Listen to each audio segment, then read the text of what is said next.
ఓం శ్రీ గురుభ్యో నమః. ఓం గం గణపతయే నమః. ఓం ఐం సరస్వత్యే నమః. ఓం శ్రీమాత్రే నమః. ఓం వాగర్ధావివ సంపృక్తో వాగర్ధ ప్రతిపత్తయే జగతః పితరో వందే పార్వతీ పరమేశ్వరో. ఓం చతుర్భుజే చంద్రకళావతంసే కుచోన్నతే కుంకుమరాగశోనే पुण्ड्रेक्षुपाशाङ्कुशपुष्पबाणहस्ते नमस्ते जगदेकमातः श्रीवाग्देव्यै नमः. ॐ पार्वतीपरमेश्वराभ्यां नमः. ॐ भास्कराय विद्महे महज्योतिकराय धीमहि तन्नो आदित्यः प्रचोदयातु. నిత్యము కూడా సనాతన ధర్మాన్ని ఆచరిస్తూ ఈ యొక్క భరతఖండంలో జన్మించినటువంటి సమస్త మానవులంతా కూడా ఈ యొక్క ఛానల్స్ ద్వారా అంటే భక్తిని ప్రేరేపించేటటువంటి మన యొక్క శాస్త్ర ధర్మంలో ఉన్నటువంటి నవగ్రహ జ్యోతిష్యాన్ని మరి అత్యంత తెలివిగా ప్రదర్శిస్తున్నటువంటి ఈ యొక్క ఛానల్స్ ద్వారా ఎన్నో కోట్ల మంది ఖండాంతరాల్లో ఉండి కూడా ఈ యొక్క జ్యోతిష్య పరిజ్ఞానాన్ని వింటూ ఆస్వాదిస్తూ వారికి కలిగేటటువంటి ఇబ్బందికరమైనటువంటి పరిస్థితుల్ని ముందుగా తెలుసుకొని వాటిల్ని చక్కబెట్టుకొని, ఎందుకంటే ఈ యొక్క గ్రహాలు మొత్తం కూడా మన యొక్క మనసు మీద ప్రభావితం చేస్తాయి కాబట్టి వాటి యొక్క చారలు ఏ విధంగా భ్రమిస్తున్నాయి ఈ అంతరిక్షంలో అనేది ముందే తెలుసుకొని చక్కగా వాటికి సంబంధించినటువంటి కొన్ని పరిహారాలని కూడా వారు అనుభవిస్తూ చేసుకుంటూ ఎంతో సుఖమయమైనటువంటి జీవితాన్ని అనుభవిస్తున్నారు. కాబట్టి ఇప్పుడు ముఖ్యంగా మనకి ఈ సంవత్సరం మార్చి 30వ తేదీ 2025వ సంవత్సరమున ఉగాది అనగా యుగాది అంటే క్రోధినామ సంవత్సరాన్ని వదిలివేసి తరువాత వచ్చేటటువంటి శ్రీ విశ్వావసు నామ సంవత్సరం. మరి ఈ సంవత్సరంలో ద్వాదశ రాశుల వారికి ఏ విధమైనటువంటి ఫలితాలు ఉంటాయి? ముఖ్యంగా ఈ విశ్వావసు నామ సంవత్సరానికి అధిష్టాన దేవుడు వైశ్వానరుడు అనేటటువంటి అగ్ని భగవానుడు. అంటే మనకి అగ్ని ద్వారా ఈ భూలోకంలో సమస్త మానవాళికి మంచి చెడు రెండింటికి ఉపయోగించేది అగ్నిదేవుడు. ఆ అగ్ని కిరణాల వలన మనకి ఎన్నో రకాలైనటువంటి చక్కగా ఉపయోగాలు ఉన్నాయి, ఇబ్బందులు ఉన్నాయి. కాబట్టి అగ్నికి అధిష్టాన దేవుడు ఆ సూర్య భగవానుడు కాబట్టి ఆయన యొక్క కాంతి కిరణాలు లోకాలన్నీ కూడా చక్కగా ప్రకాశింపజేస్తూ లోకాన్ని సుభిక్షంగా ఉంటూ ఆరోగ్యాన్ని ప్రసాదిస్తూ సమస్త జీవరాశుల్ని కూడా పోషిస్తున్నటువంటి ఆ సూర్య భగవానుడికి శ్రీ విశ్వావసు నామ సంవత్సరంలో వచ్చేటటువంటి గ్రహాల యొక్క స్థితిగతులన్నీ కూడా ఆయన వలన రక్షించాలని మనస్ఫూర్తిగా కోరుకుంటూ, మరి ఈ యొక్క శ్రీ విశ్వావసు నామ సంవత్సరంలో ప్రజలందరూ కూడా తమ యొక్క కుటుంబాలలో ఉన్నటువంటి సమస్త జనులతో విశ్వాసంగా, భక్తితో, ప్రేమతో, ఎటువంటి గొడవలు కలహాలు లేకుండా వారికి ఉన్నటువంటి గ్రహస్థితి రీత్యా అంటే జన్మజాతకంలో వారు అనుభవిస్తున్నటువంటి గ్రహాల యొక్క దశలు కానీ, అంతర్దశలు కానీ, విదశల ద్వారా కానీ అవి ఇప్పుడు గోచారంలో గ్రహాలు పరిభ్రమిస్తున్నటువంటి నక్షత్ర అనుసారంగా అవి తమ యొక్క ప్రభావాన్ని చూపుతాయి. కాబట్టి అవి ఏ విధంగా ప్రభావితం చూపిస్తాయో ముందుగా తెలుసుకొని దాని ద్వారా అందరూ కూడా సుభిక్షంగా చక్కగా ఉండాలనే ఉద్దేశంతో మరి ఉగాది నామ సంవత్సరంలో ముఖ్యంగా మనకి పంచాంగ శ్రవణం అని ఉంటుంది. మరి ఈ పంచాంగ శ్రవణం ద్వారా అందరూ కూడా ప్రతినిత్యము పంచాంగాన్ని చూడటం అలవాటు చేసుకోవాలి. ఎందుకంటే పంచాంగము అంటే పంచభూతాల చేతిలో వాటి యొక్క అధీనంలో ఉండేటటువంటి మన యొక్క పంచేంద్రియాలను చక్కగా వృద్ధి చేసి, అంటే బుద్ధిని జ్ఞానాన్ని వృద్ధి చేసే విధంగా ఈ పంచాంగం మనకి తోడ్పడుతుంది. నిత్యము మానవాళికి ఉపయోగపడేటటువంటి ఎన్నో రకాలైనటువంటి శుభ ప్రయాణాలు కావచ్చు, శుభ కార్యాలను కావచ్చు ఈ తిథి వార నక్షత్ర యోగ కరణాల ద్వారా తెలుసుకోవడం అనేటటువంటిది చాలా ముఖ్యమైనటువంటి విధి విశేషం. మరి ఈ ఈ యొక్క పంచాంగం ద్వారా మానవాళికి తిథేశ్చ శ్రియమాప్నోతి అనగా తిథిని తెలుసుకోవటం ద్వారా చక్కగా లక్ష్మీ అనుగ్రహం కలుగుతుంది. అట్లాగే వారాత్ ఆయుష్వర్ధనం, ఈ రోజు ఏ వారము అని తెలుసుకోవడం ద్వారా ఆయువు పెరుగుతుంది అని అర్థము. అట్లాగే నక్షత్రాత్ హరతే పాపం, నక్షత్రాన్ని ఈ తెలుసుకోవటం ద్వారా మనం చేసుకున్నటువంటి ఇంతకు ముందు రోజు వరకు ఉన్నటువంటి పాపాలన్నీ కూడా హరించేటటువంటి పరిస్థితి నక్షత్రం ద్వారా తెలుస్తుంది. యోగా రోగనాశనం, అంటే యోగాలు మనకి 27 యోగాలు ఉంటాయి. నక్షత్రాలు 27 అట్లాగో యోగాలు కూడా 27 ఉంటాయి. నక్షత్రానికి యోగానికి లింక్ అయి ఉంటుంది కాబట్టి ఆ యోగం ద్వారా మనలో ఉన్నటువంటి సమస్త రోగాలు కూడా పటాపంచలైపోయి సంపూర్ణ ఆరోగ్యవంతులం అవుతాము. అట్లాగే చివరిగా మరి కరణాత్ కార్యసిద్ధిస్తూ, మనకి మొత్తం మీద 11 కరణాలు ఉంటాయి.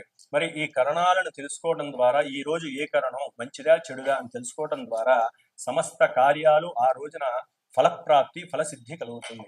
ఈ విధంగా పంచాంగ శ్రవణం వినడం ద్వారా, ఒకప్పుడు ఉగాది రోజున చెప్పేటటువంటి పంచాంగ శ్రవణం అంటే రాసులే కాదు, ఈ యొక్క ఉగాది రోజున పంచాంగ శ్రవణం ద్వారా మరి ఈ సంవత్సరంలో ఏ విధంగా వర్షాలు పడతాయి, అట్లాగే మనదంతా కూడా సస్యశ్యామలమైనటువంటి పంట పొలాలు, అట్లాగే వ్యవసాయ ఆధారిత భూప్రదేశంలో మనం ఉన్నాం కాబట్టి వ్యవసాయం ఏ విధంగా ఉంటుంది ఇవన్నీ కూడా చక్కగా తెలియజేసేవాళ్ళు రాజాది నవనాయకులు. అంటే మనకి ఈ సంవత్సరం అంతా కూడా ఎవరు రాజు, ఎవరు మంత్రి, ఎవరు సైన్యాధిపతి, అధ్యాధిపతి ఇవన్నీ కూడా తెలియజేసేటటువంటి రోజు.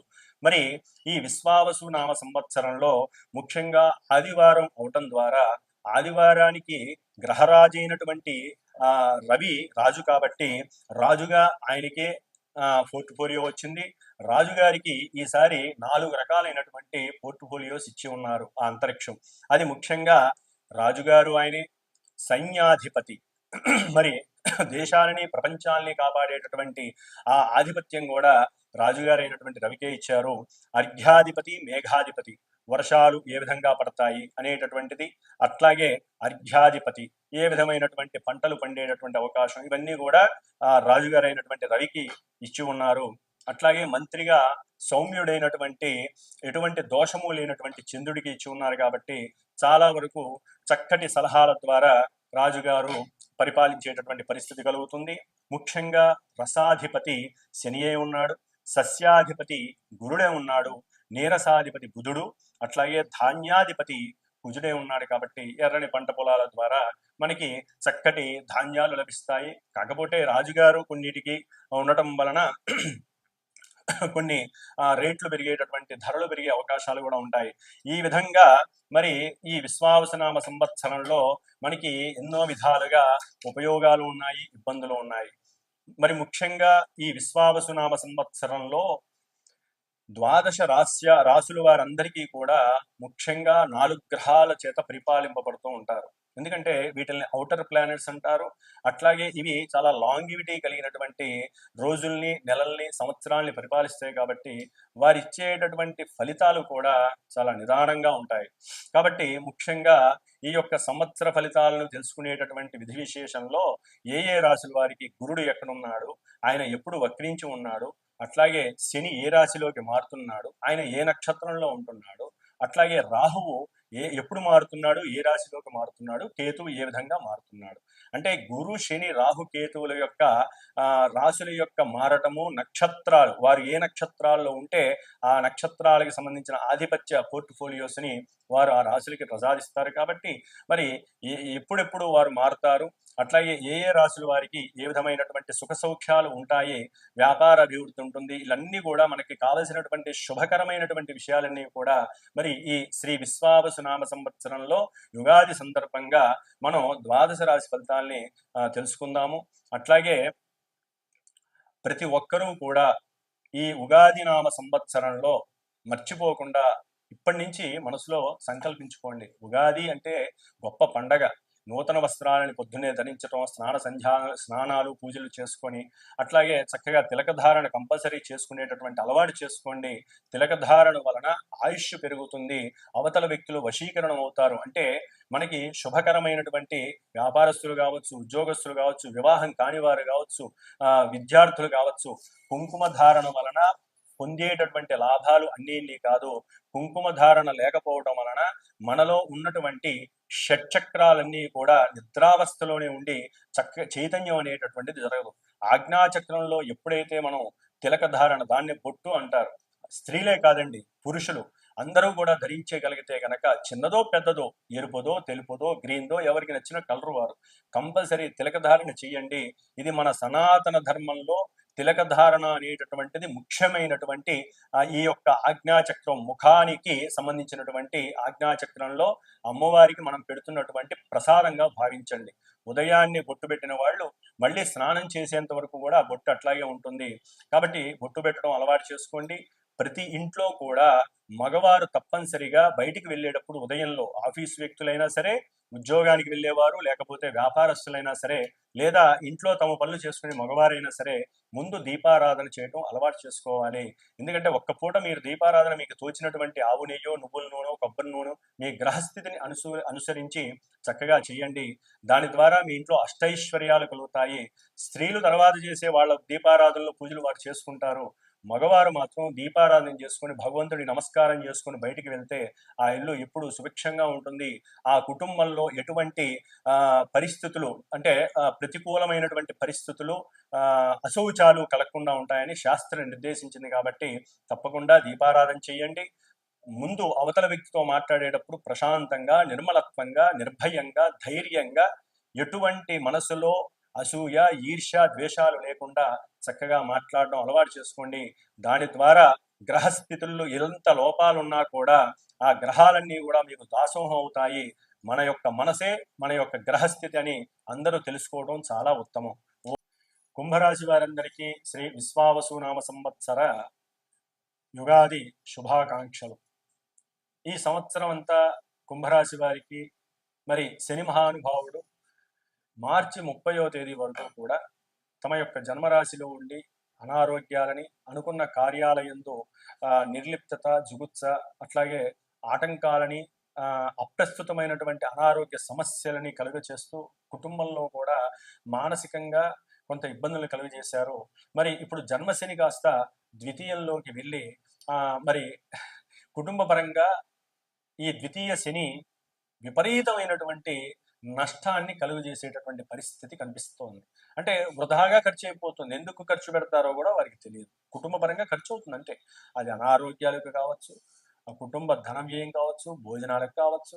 అట్లాగే ఈ యొక్క రెండవ స్థానంలో ఉన్నటువంటి శని వలన నేత్ర సమస్యలు, కుడి నేత్రానికి సంబంధించినటువంటి సమస్యలకి ఇబ్బందులు ఎదురయ్యే అవకాశం ఉంటుంది. అట్లాగే బంధువులు కూడా శత్రువులు అయ్యేటటువంటి పరిస్థితులు కనిపిస్తున్నాయి. కొంచెం ఇవన్నీ ఆకస్మికంగా జరిగే అవకాశాలు కూడా ఉంటాయి. బంధువులందరూ కూడా మీతో గొడవలకు దిగే పరిస్థితులు ఉంటుంది. కొంచెం జాగ్రత్త వహించండి. కుటుంబ వ్యవహారాల్లో కుటుంబంలో ఉన్నటువంటి పెద్ద వ్యక్తులతో కొంచెం జాగ్రత్త వహించండి. తొందరగా దుర్భాషలు మాట్లాడకండి. నిదానంగా ఆలోచించి మాట్లాడడం ద్వారా మీకు ఏదైనా సరే అవతల వ్యక్తుల నుంచి గనక మీకు ఏదైనా ఇబ్బందులు కలిగితే మిమ్మల్ని మీరే తమాయించుకొని మాట్లాడగలిగితే చాలా వరకు కుటుంబ సమస్యల నుంచి మీరు విన్నాడచ్చు. ఖర్చులు కూడా ఇది అవసరమా అనేటటువంటి ఆలోచన మీరు చేస్తేనే ఖర్చుని ఆపుకునే పరిస్థితి కలుగుతుంది. లేకపోతే అనవసరంగా దుబారా అయిపోతుంది కుటుంబ పరంగా. అట్లాగే ఈ 30వ తేదీన మరి చాలా వరకు ఈ కుంభరాశి వారికి 2వ స్థానంలో 6 గ్రహాలు, తర్వాత 5, తర్వాత 4 ఇన్ని గ్రహాల కూటమి చాలా ఇబ్బందికరమైనటువంటి పరిస్థితులను కలుగజేస్తుంది. ముఖ్యంగా మే 18 వరకు కూడా ద్వితీయ రాహువు అష్టమంలో కేతు వల్ల వీరు చాలా ఇబ్బందులు పడ్డారు. ఈ మే 18 తర్వాత రాహు జన్మరాశిలోకి వస్తాడు, కేతువు సప్తమంలోకి వస్తాడు. కాబట్టి భార్యాభర్తల మధ్య ప్రేమానురాగాల్లో కొంత వైవిధ్యమైనటువంటి ఇబ్బందికరమైనటువంటి పరిస్థితులు ఎదురవుతాయి. ఒకరంటే ఒకరికి ఇబ్బందికరమైనటువంటి దుర్భాషలు ఆడుకోవటం, లేకపోతే కొంచెం నర్వస్గా ఫీల్ అవ్వటం, మాట్లాడడానికి కూడా మొహమాట పడటం, కుటుంబంలో తండ్రితో కొంచెం విభేదం కలగటం, ఇలా ఒకటి కాదులేండి చాలా ఇబ్బందికరమైనటువంటి పరిస్థితులు రాహుకేతువులు కలుగుతాయి. అయితే గురుడు వీరికి మే 14 వరకు కూడా 4వ స్థానంలో ఉండటం ద్వారా కొన్ని గృహపరంగా ఆర్థికంగా ఇబ్బందులు కలిగినప్పటికీ కూడా ఇప్పుడు మే 14 నుంచి అక్టోబర్ 18 వరకు కూడా ఈ గురు పంచమంలోకి మిథున రాశిలోకి రావడం చేత వీరికి చాలా వరకు ఆర్థిక పరంగా లాభం కలుగుతుంది, సంతానపరమైనటువంటి లాభం కలుగుతుంది. అనుకున్నటువంటి మానసిక సంకల్పము కానీ మీరు చేసేటటువంటి వృత్తి ఉద్యోగ వ్యాపారాదుల్లో ఈ కుంభరాశి వారికి ఆర్థిక లాభాదేవీలు కలుగుతాయి. సెన్సెక్స్ కానీ షేర్స్ కానీ లేకపోతే ఏదైనా గవర్నమెంట్కి సంబంధించినటువంటి విషయాల్లో మీరు ఏదైనా పెట్టి ఉన్నా లేకపోతే భార్య పేరుతో ఏదైనా కూడా డబ్బులు వేసినా అవి కలిసి వచ్చే అవకాశాలు గురుడు ద్వారా కలుగుతాయి అక్టోబర్ 18 లోపల. కాబట్టి సంతానపరంగా కూడా కొంత సంకల్ప సిద్ధి కలిగేటటువంటి అవకాశం కలుగుతుంది. ఈ గురుడు యొక్క దృష్టి లాభస్థానం మీద పడేసరికి తీర్థయాత్రలు, అట్లాగే పెద్ద పెద్ద గురువులతో సత్సంగాలు, అట్లాగే వారితో మాట్లాడటము, వారి యొక్క ఆశీర్వచన బలము, మీకు ఏకాగ్రత పెరగటము, పూర్వ పుణ్య ఫలం అనేది మీకు లభించటము, మీరు చేసేటటువంటి వ్యాపారంలో ఉన్నతమైనటువంటి జ్ఞానం జిజ్ఞాసగా మారటం, వృద్ధి చెందటం, కుటుంబంలో కాస్త అవతల వ్యక్తుల నుంచి అంటే స్నేహితుల ద్వారా మీకు కొంత సహకారాలు ధనపరంగా లభించటము, కుటుంబంలో వృద్ధి కలగటము, ఇట్లా గురువు వల్ల కలుగుతాయి. అక్టోబర్ 18 తర్వాత ఈ సంవత్సరం ఈ కుంభరాశి వారికి 6వ స్థానంలో గురుడు ఉచ్చస్థితిని పొందడం ద్వారా ఉద్యోగంలో ఒక టాప్ స్టేజ్లో ఉంటారు. చక్కగా సౌకర్యవంతమైనటువంటి ఉద్యోగం ద్వారా అఖండమైనటువంటి ధనలాభాన్ని మీరు పొందే అవకాశం ఉంటుంది. శత్రువులు మిత్రువులుగా మారిపోతారు. ఎటువంటి రోగాలైనా పటాపంచలైపోతాయి. కాబట్టి గురువు షష్ఠమంలో ఉండటం ద్వారా మంచి ఉన్నతమైనటువంటి ఆరోగ్య సిద్ధి కలిగేటటువంటి అవకాశము, శత్రు రోగ రుణబాధాలు తీరిపోయే పరిస్థితులు కలుగుతాయి. కాబట్టి ఏదేమైనప్పటికీ వీరు సుబ్రహ్మణ్య ఆరాధన చేసుకోవడం, రాహుకేతువుల జపము, హోమము, సుబ్రహ్మణ్య పాశుపత హోమం చేసుకోవడం ద్వారా భార్యాభర్తల మధ్య వ్యాపార విషయాలు, తండ్రి విషయాలలో కొంత అనుకూలత కలగడానికి అవకాశం ఉంటుంది. ఓం శ్రీమాత్రే నమః.